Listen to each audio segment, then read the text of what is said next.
All right, so just for the sake of the recording, this is going to be the notes and comments editor training for the upcoming volume 61, 2022 to 2023. My name is Nicole Case. I'm the incoming ME for volume 61. Why don't we pass it over to Sid?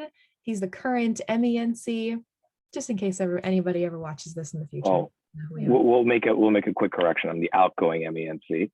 The incoming MENC is Evan, and I'll keep it very brief. I'll just say to the incoming NCEs, Melissa, Ashley, Mr. S, Angie, it's going to be a lot of work. I think, in my opinion, I always thought like my NCEs were like literally the best of the best in the journal. And I'm certainly sure that that's how Evan feels about all of you guys as well. And every one of you were handpicked for this position. So really, like in effect, I think the NCEs have a lot more work than other positions on the journal. And sometimes it's going to suck, and there's no other way to put that. But please know that you are such an integral part of this whole journal writing process. And I think the most important part of the journal process, in my view, is the student note writing process. So again, a big thank you to you guys. And when a lot of things are due at the same time, it's a real pain, right? I have to thank all my NCEs. I send out really, really long emails like, hey, we have to do this, we have to do that. And sometimes we have to do a lot of things that may not be necessary just to make sure that the integrity of like a student note is right, is pretty much up to our standards and it's all good for publication. But again, all of that is necessary. So just, be patient with it, give it your all, and just know that you're helping out all the junior staff, and they will be so thankful to you. So with that, I'll hand it over to whoever wants to begin. Any particular current NCE want to start it off, or should I pick someone? I'll go. I don't mind talking. So part of the reason why I love this position so much is because I got to work with you guys like very closely. There's only about like 4 students you get. It's really just providing helpful feedback on the student notes. So it is a big time commitment. However, you do know when like the students' notes are like due to you and when you get your criticism back, so you can kind of plan around it. Like I was never like handed a note and I was shocked at like what deadline I had to get feedback to the junior staffers. So it all depends honestly on how much feedback you want to give. Is obviously you want to give as much as possible because you want all these notes to receive credit at the end of the day. So if you have about 4 notes, I want to say personally, it took me about 45 minutes to an hour on each note to honestly go through it all and give as much feedback as I thought I could provide. My word of advice is when you get all of the notes and it's not due for, let's say, 2 weeks back to the junior staffers, do as much as you can while you have free time, because things will start to pile on and then you're going to be like, oh crap, I still have so-and-so's note to look through. So I was personally like a psycho. And as soon as I got some of mine back, like they were out within like 2 days because I'm like, I want to do it now before I get busy. So that's just something to keep in mind. Also, another thing is the junior staffers will probably reach out to you a lot with questions and emails, and you need to be prepared to answer them. I usually say, as a rule of thumb for myself, if you don't hear back from me in 48 hours, send me a follow-up or like emphasize your own text. Like, I don't really care. I don't find it rude. So that's another thing, is it's a lot of interaction. But I mean, I feel like if you were picked for this position, that you knew that going into it anyways, but it's really just giving helpful criticism and just making sure that they're going to be at least worth of credit, if not publishable. I mean, the goal is obviously to be published, but of course not everybody does. And it's also a time commitment in the summer. And like our position is still going now, like we're still reading through everybody's notes. So just know it's summer and it's like midway through April. So it is a lot, but I find it to be one of the most enjoyable positions because it combines everything. Like I can look at citations, I can look through grammar, I can look through notes, and I honestly love reading everybody's notes. And you don't have to go to the presentations, but I think it's fun for the NCEs to go because like I refer to everybody as like children too. And I'm like, I want to go see like my little staffer's notes. So I feel like the more involved you are in this position, the better it is and the more rewarding it is to like reflect back, like, yes, it's a lot of work, but in the end, I feel like I've made a lot of great friends from this position too. So that's just me, but if Jen wants to go next, I'll put Jen on the spotlight. Thanks. Well, the same reasons for me, it was really being able to interact with, other junior staffers and really just to read the notes and just give feedback. That's so important. Sometimes I know, like Jamie said, she spends about 45 to an hour. Sometimes I would do more depending on if I felt like I needed to do additional research and like maybe pushing my junior staffer to maybe like just an area maybe they should explore or maybe they should think about or ponder just to solidify their note or even. But you also have to, like Jamie said, like make yourself available to your junior staffers. There were plenty of nights where I was on a Zoom call at 8 o'clock to run through someone's note right before they submitted it because they weren't sure if it made sense in their head. So it is a time commitment, but I'm sure your managing board will give you enough time to look through them and really get them done and really give them the best feedback you can. And in terms of your junior staffers reaching out to you, you might get junior staffers who reach out to you every week. But on the other hand, you might get junior staffers who you see maybe once or twice during the semester, and that's okay. I would put in the effort to reach out to them, but at the end of the day, it's a two-way street. If they're not looking for help from you, there's only so much you can do. You don't want to allot all your time into someone who doesn't want to reach out to you. I also made myself available through, like, I gave people options. Like if they want to meet in person, they can meet in person or Zoom or a phone call or through a text or an email, but whatever anyone was comfortable with, really.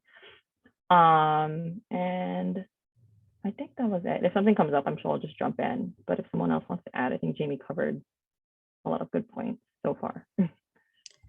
Yeah, I agree with Jamie and Jen, everything they said. It is a super rewarding job to have, and I wasn't expecting it to be that rewarding. I don't know, if you're like me and you were like an English nerd, it's kind of fun to like, you're basically like grading a paper. It's always fun to like see what people are writing. There is a substantive component. There's also a grammatical component. So, not only are you making sure that everything looks right legally and that they have like an argument that makes sense, but you also want to, check for those commas, check for like stylistic. That's always sort of what I fall back to, because I think what makes a note readable is its readability. You wanted to make sure that it's clear and stuff.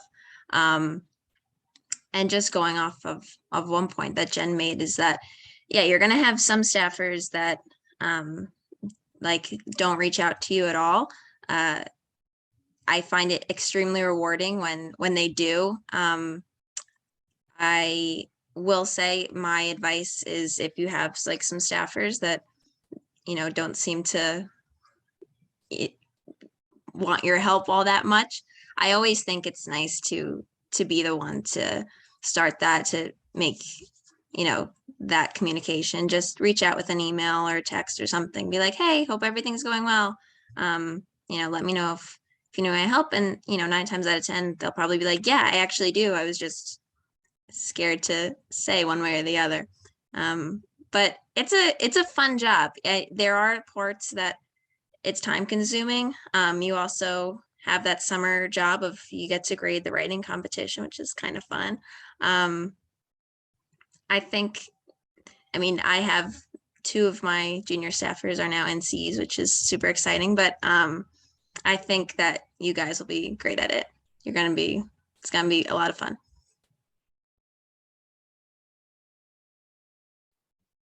Evan, do you want to say anything? Because you're going to be the MENC for our 4 incoming NCEs coming in.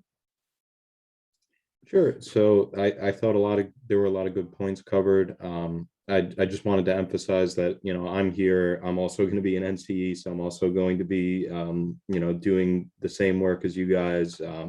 If anybody has any questions or any problems or something comes up, I'm always open communication, open line. Just send me a text. If you don't have my number, just let me know. I'll give it to you.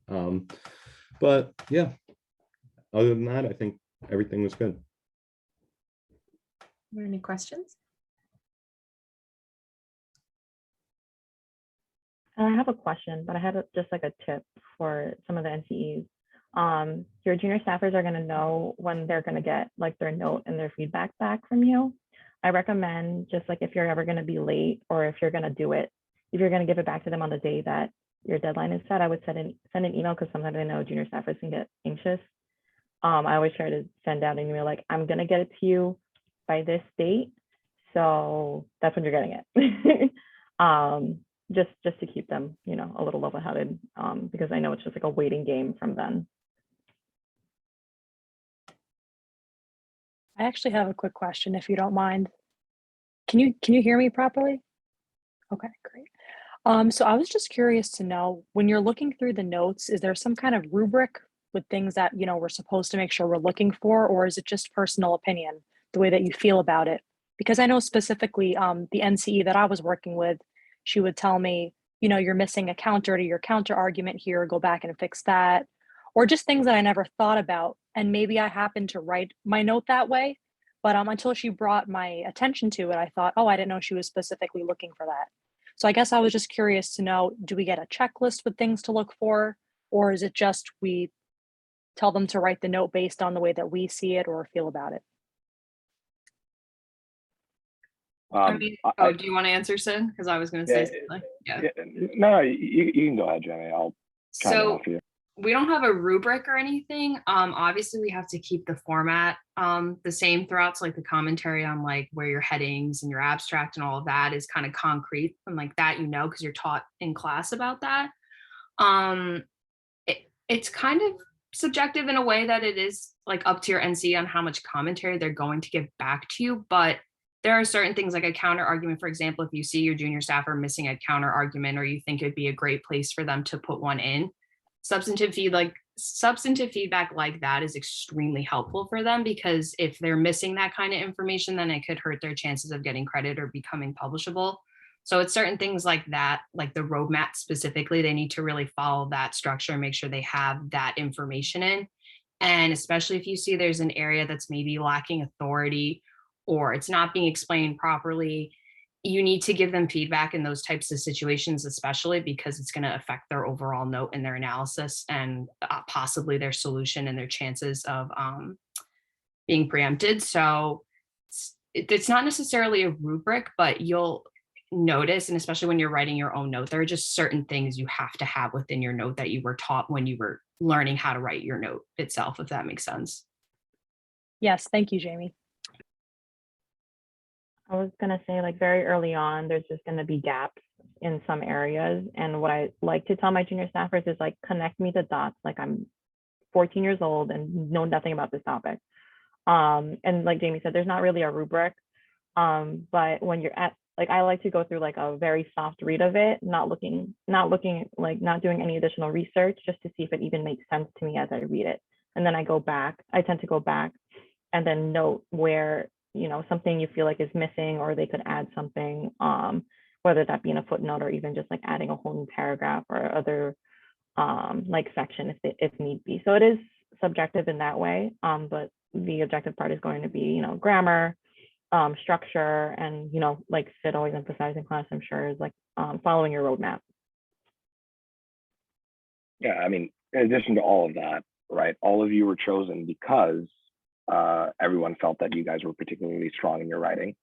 And in many ways, it becomes like, you know, rely on your instincts. If something seems off about the substance of the note or about the structure of the note, right, then probably there's something wrong there, right? So like follow your instincts and, you know, give feedback like that. It doesn't have to be like, you know, we didn't want to make it into like a rigid criteria, like a checklist kind of thing. Now, if you want to do that for yourself, right, as an NCE, you absolutely can. If that would make it easier for you, yeah, sure, absolutely. You can take a look at, you received the, you know, like the final submission emails that we sent out where it's like, hey, we're looking for this, this, and that, right? So you can absolutely follow that if you'd like. But again, follow your instincts. If something seems off, it probably is, right? And again, just having read through case after case and article after article in law school, you probably know, like, okay, this makes no sense. This looks like that one article in Lexis that I read that I had absolutely no idea what the hell the author was talking about. And then you can say, okay, so maybe there's a structural issue here, or maybe there's a word choice issue here, something like that, right? So it is, again, up to you. Also, one more thing. It's also something I like to do is if I have a paragraph that I read through and it's like perfect, or there's like just a like minor like grammatical errors, like I'll put a comment like, love this paragraph, or this is great. Like, don't be afraid to also not just give constructive criticism back, but also comment on something they're doing really well, because not only does it encourage them, but then they can use what they're doing in that paragraph and then maybe on their own apply it as they're writing like the next 10 pages or expanding. So as much as we want to like critique them in a way and help them, it's also nice to give them some positive feedback here and there as well. So they, I mean, everybody loves to hear positive feedback, so it doesn't hurt. I don't want to cut anyone else off, but I just have one more question too, just because I'm curious. I know you mentioned, Nicole, about the writing competition, how we have, I guess we start to grade that, or we assist in grading it. Can you just expound on that a little bit more? I was just curious. I'm so sorry. I don't, what do you mean me? I don't think I discussed that, but I believe someone else discussed that. So I'll pass it to Sid. Nicole, we can, Evan and I can take this one. Evan, do you want to fill her in? Sure. So I'm not 100% on the dates yet, or the full assignments, how it's going to break down, because we really don't know how many people are doing it. But there's going to be a breakdown where each person's going to have a certain amount of the writing competition to go through. There's going to be you remember the part A, the part B. The part A is the more substantive sort of writing in that sense. That will be kind of what we're going to be doing and going through. The part B section would be more for the EREs and checking citations. Ours is just going to be much more focused on like the actual substance of what they're writing and the structure, style, all of that. Yeah, there's still a lot of time left, and depending on how the initial meetings for the writing competition goes, Evan may change that, right? So it may be that the NCEs are in charge of the substantive writing portion of part A and the part B citations, because they kind of give you the answers for part B and part A. And again, Evan will have all that information. I'm sure it's going to be a really long email that you guys are going to have to read through. I made everybody else suffer through mine, and I don't anticipate that it'll change. So yeah, you're going to have all of that information. I wouldn't worry about it too much. But again, the NCEs are primarily in charge of the part A substantive writing portion. And again, a lot of how you grade that, even though there's going to be a rubric, will come like to your discretion, right? On what points to award. Like, did this person list the correct rule of law? Did they use the right rule proof? Are they using grammar properly? All of that stuff is where the NCEs come into play. And I believe, like, again, Evan is going to separate it out and what makes sense. So I can't speak for that. I don't think that I can even like know about the writing competition grading and everything else like that. So again, just look out for that email. But again, the focus for the NCEs is on the part A substantive writing portion. Just as a helpful tip, because I just did it last summer with everyone else. I don't remember having like a ridiculous amount. And again, I think it's also going to depend, like Sid and Evan said, on how many people do it. I have a feeling there's going to be a crap ton of people doing it this semester. So I kind of anticipate a lot more for you guys than I do for us. And I feel like we had a decent amount.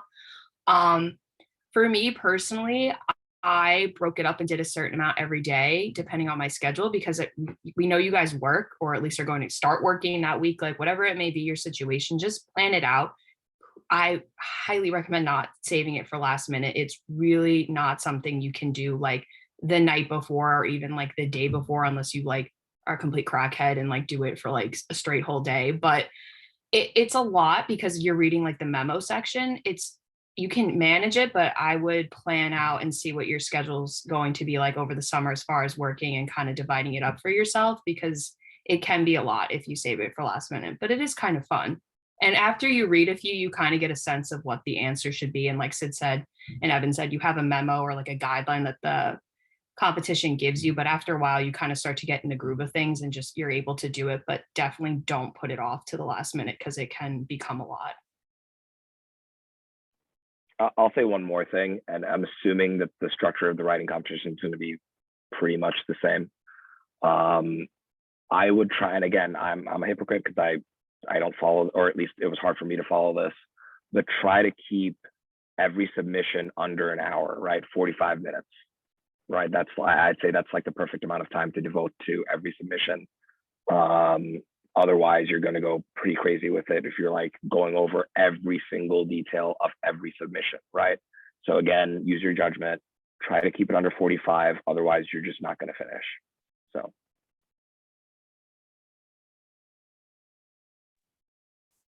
I thought of a couple of questions just while you guys were talking. I thought maybe I could just throw them out. And this is a question for Jen. So you said something about when you were going through your junior staffers' notes and then you provided additional research. Do you mean that you like personally went and found support for what it was that the junior staffer was saying? Or is it that you just asked the junior staffer to provide support? So sometimes I would just look up certain things just because I wasn't clear, and would try to, maybe not support per se, like I wouldn't go on Westlaw and just find a case for them, but I would find like an article that maybe like explained what they were trying to get to, and I would try to either push them in the right direction, or even I would just ask questions. If I wasn't sure on a certain section, I'd be like, what do you mean by this? Or is this how it is in New York? Is this how it is in all states? Or have you looked at authorities outside of the US? Just so to kind of get them thinking of how they can expand certain paragraphs, because I did this very early on, especially in the note process, because you're going to have to do the 25 pages eventually. So like just additional questions that really just make the junior staffers just think ahead when they're writing their note. That's cool. I have another. So what if a junior staffer is late in their submission? Does that throw off your schedule? I'm assuming it does. I mean, I never had an issue with anyone being late as far as my junior staffers, so I personally can't speak to that, but I would imagine it might throw off a little bit of our personal schedules. I mean, if I know it's due, I'm crazy and I work off my calendar, and I like, it's a 3 L's and 2 L's. You guys are going to be super busy with other stuff besides journal, and we know that. So if we know that it's due on the 25th and you're like, hey, listen, I can't get it to you to the 27th. The fact that you gave me notice, I definitely think if you're going to be late, A, you need to talk to Evan, especially, and B, you need to also CC your NCE on that as well, because we're the ones who will be grading it. In certain situations, obviously, like I said, I can't really speak to it. I'm sure Sid can more. It affects our schedules because we're planning on getting it back to you by a certain time. And if we don't have it, then it throws off our whole editing schedule as well.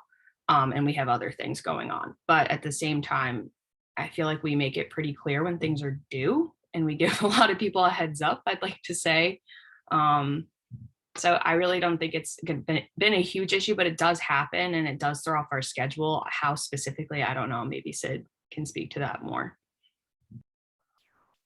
Yeah, so in my experience, when I've received late submissions, and again, it was just like one time where it was like egregiously late, it absolutely did throw off my schedule, because I had other obligations with the school. And after that was done, I really sat down with the notes, and, essentially it put me behind a couple of weeks.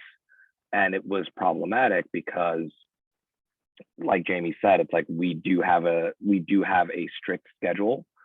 But that's not to say, like, look, if you guys are ever, and again, it's up to Evan, but like, if you guys are ever kind of like running late on something, you're all senior staff now. And there's kind of like this understanding between senior staffers, like, hey, if I need a little bit more time, Evan, do you think that's a problem? Usually it's not, right? Like, usually we can like be flexible about it a little bit. But again, when the junior staffer does that, and you've like blocked out time because you're so busy for that, and they just don't hand it into you, well, that's a problem, right? So if that ever happens to you, the first thing you do is you let Evan know, right? And technically Evan should be tagged on every submission anyway, so he should already know. But in case he, for whatever reason, he wasn't tagged on it, just let him know. There's no way around it. It sucks that in the event that somebody's hands in something late, it's really, really going to make everything else tighter, because then now you're scrambling on top of your schoolwork to do this thing when you could have gotten it done last week or something like that, right? And what Evan decides to do with that late submission is going to be up to him. But again, just keep Evan in the loop. You guys are gonna hate me. I have another. Did you guys have a preference in who you selected as your junior staff, to the extent that you want to discuss that or even can, but I'm more wondering for the incoming NCEs, is there a process by which we, or they rather, could choose who they're actually going to mentor?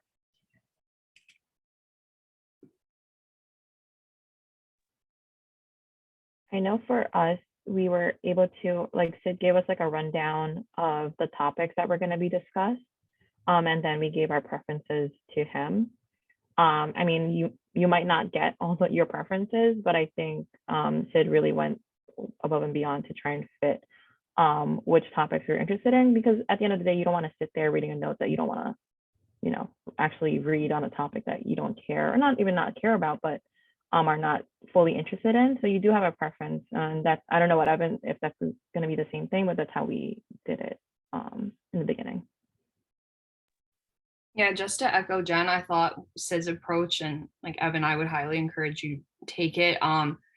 We got like a quick rundown of it, and the 4 notes that I got are literally all related to either what I want to practice or what I even wrote my note on partially. So it made the process so much more enjoyable as well. And like we've all been saying, that this position in general is very rewarding. And I think part of that was reading notes that we enjoy topic wise. And also, as Jen said, like we're able to give other research and like other sources for them if we know where to go, because it's a topic that we're either interested in or have some sort of background in. It's easier for us to give commentary and criticism that way as well.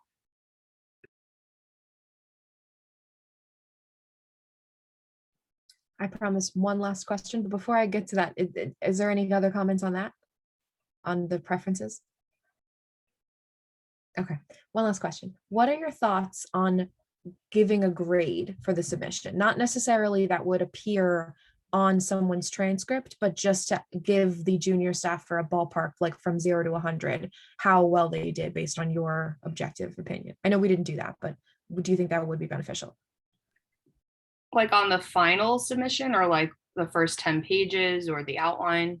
Sort of on all of them, but this is more of a open-ended question. Do you think it would have, I personally didn't think it was necessary, but I'm just thinking for if someone could potentially benefit from a ballpark range of how well they're doing, just like track progress. But yeah, I would say on all the assignments. I personally don't think it's necessary. I think it's really hard when you actually go to do it to actually give a ballpark estimate. I also think, like, you know, you might have a junior staffer who, let's say, gets an 80 and they think that's like the end of the world. And now we've sent them into a spiral panic and they're blowing up your phone. They're blowing up Evan's phone. They think their note's not publishable.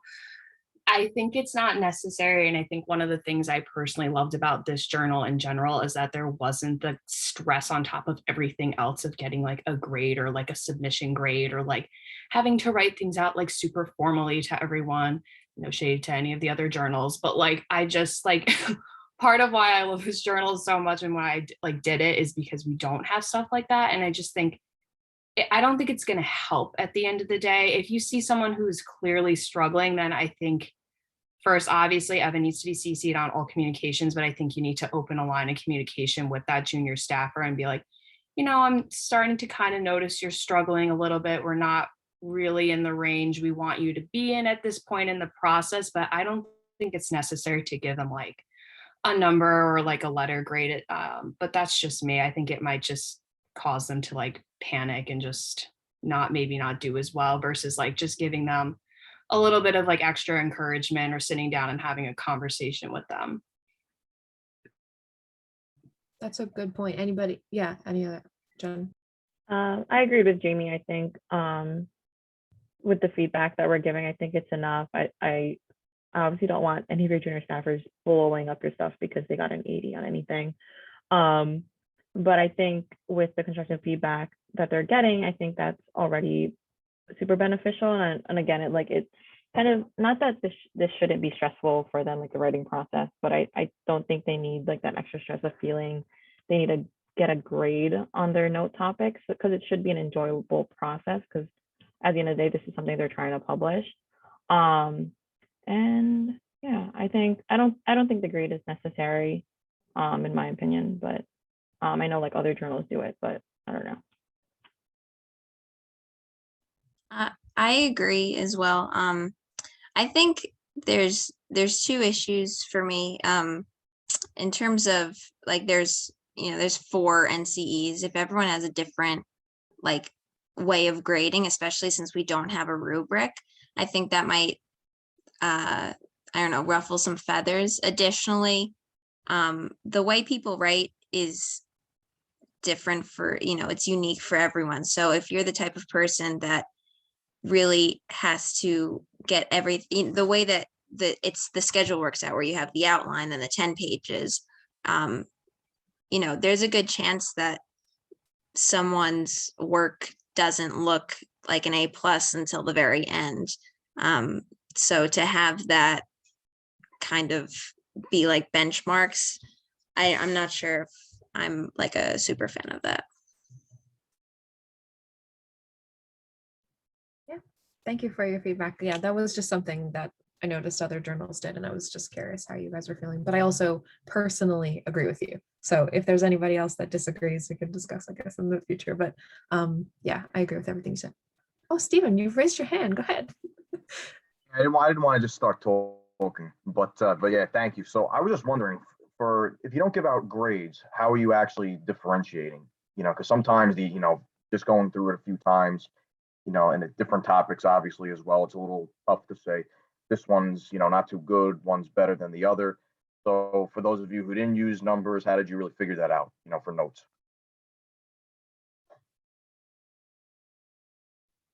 Like, do you mean how we ranked them, or Yes. just how we went through them? So ranking, I mean, we went off personally, I think I went off of like the readability of the note, if it really made sense, if they followed, formatting, and like all the instructions that Sid gave. For me, that's what I really looked at. It's not really like a number. It's more just the publishability. Like, is this something that I would want to see FCR publish? And I think, is beneficial to be published. I think that's what we more look at instead of giving a number. But I don't know how other NCEs did it throughout the year. So when we get them to like rank at like the end of the semester, I read them. I mean, obviously we don't read the ones that we already kind of had, or we read them over again with a fresh eye, because we honestly haven't touched them since whatever the last deadline was. But I just read them, and in my head, I kind of go through them as if I was grading them like you were my junior staffer, and making sure that you follow all of what Sid taught you in class, plus the topic in general. We also get to take a look at the previous issues and what topics they've been publishing in the past, and we can kind of see if the topics that we're reading also fit with the journal's overall theme. But yeah, we kind of just, there's no really number we put it on. I guess in my head, it's almost like this is great, few minor errors, or like this is average with like, a decent amount of errors still. And then there's the ones where I just feel like, to me personally, I just either I'm still reading the note and I don't understand the topic. Like as an average person, I have no idea what's going on, or there's just so many grammar errors. But usually by the end of it, it's really just looking, like Jen said, at the readability, and if it's something that the journal would ultimately publish at the end of the day. And if the topic is interesting, new, and novel, which it should be, and hopefully not preempted by the time we get to it, that's a big thing too. All right, thank you. Thank you for your question. Any other questions? I know Sid just left. He texted me saying, sorry, BRB. Nicole, I have one more question. Oh, I mean, go ahead. I was just curious, will we have other meetings throughout the semester where we all just get together and talk about the notes? Or is this like the only meeting that we'll have? What do you think, Evan? That's really, I think I'm going to pass that to him. Sure, I'm open to anything. If everyone feels like it's the best thing, if you want to get together and discuss what we're seeing people do, then I'm open to it. I'm not sure if in the past we've had meetings like that. That would be more to Sid, but I'm definitely open to what's good for everybody. So We just had a group me, which I thought was really helpful. Because you'll notice that as 3Ls, you're going to be super freaking busy, and the odds you have time for like an in-person or sometimes even like a quick 20-minute Zoom, it can get tricky. So I think having a group me is very important with a position like this. And it's really just going to be a lot of long emails, which you're just going to have to read. But I think an important thing is sometimes, like I said, like the NCEs will sometimes come to the presentations. Like that's an opportunity if you want to speak to Evan at the time or have a mini meeting after that, because they're going to be there doing the presentations. I think that's possibly, but I don't ever feel like I went through the semester like needing a meeting with Sid, but I think that's also because Sid was really great at communicating everything to us. So I feel like the same thing will happen with you guys as well under Evan. So, I mean, obviously up to Evan, but I don't think we ever met outside of just like emails and group meets. And if we like saw each other through like clinic and other activities, like we would check in from time to time. Yeah, look, I was very fortunate with Jamie, Ellie, Matt, Jen, because like every time we would pass each other, I would say, hey, Jamie, let me pick your brain about this. This is what I'm going through. What do you think? Or with Matt, it's like, hey, like I'm thinking about sending this out. What do you think about this? Or hey, I had this new idea about how we approach this note. Like, what do you think if I propose a different solution? And this is my solution. Is that dumb? Is that so? You know, it wasn't that we never had to have a formal meeting because we were running into each other so often. And hopefully what's going to happen going forward is that more people will be coming to the office, right? And that way it'll be a place for all of you guys to congregate and have the opportunity to just like chit chat with each other face to face without needing a formal meeting. But again, I encourage it. Like if for whatever reason schedules are just not working out like that, then absolutely, I don't think it's a bad idea at all.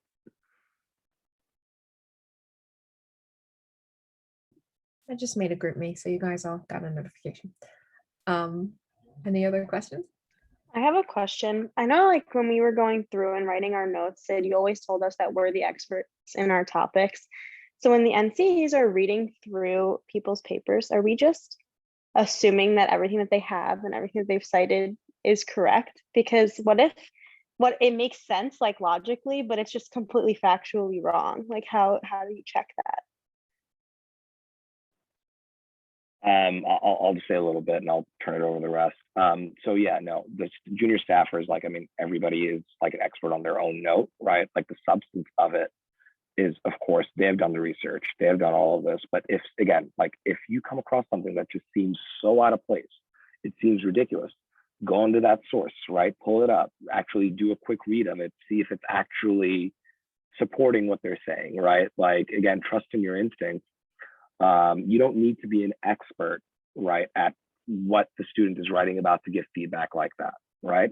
But again, a lot of what the NCEs do, it's suggestions. It's not like mandatory, right? So again, if you give a suggestion that is like, say, incorrect, or maybe your junior staff will say like, well, no, I thought the same thing, but I found this case and that's why I can't go with what you suggested, you know, that's fine. That's okay. We're here to give suggestions, and ultimately the junior staff doesn't have to follow the suggestions that we give, right? So yeah, they are their own experts, but again, trust in your instinct. If something's wrong, go in and check it. And ultimately, if they don't want to adopt your suggestion, they're not compelled to, right? So Yeah, you're not going to be able to catch every single like misstatement or something. I mean, yeah, I completely echo Sid. And if there was something that I thought was off, or maybe I just didn't understand, like I would go to their source that they cite to and try to check it out myself and just make sure that it's correct. But, you know, we're also kind of in a way, it's almost like an honor system where we're hoping that they're not, you know, blatantly misstating things and just citing to things. Also at the end, when they submit the final thing, we kind of do like a whole plagiarism check as well.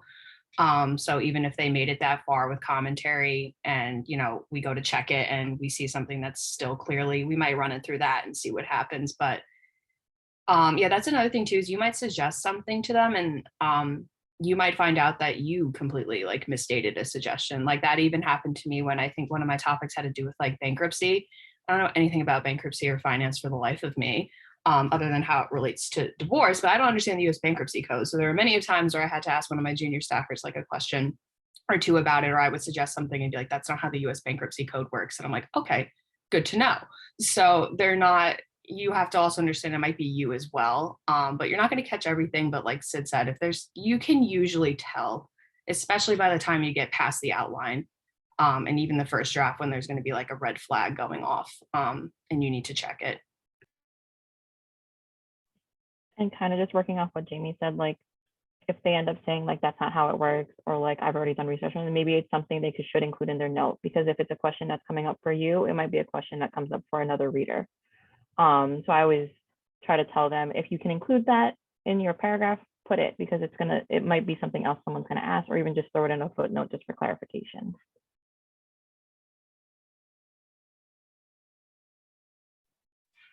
Any other questions?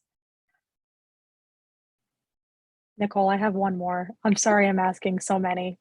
I'm really excited, and I just want to make sure that I do things the right way. So I appreciate your time. I was curious. I think this past semester it was a little confusing to understand the credits that we're getting and like what credits apply and like if we need another writing credit or whatever.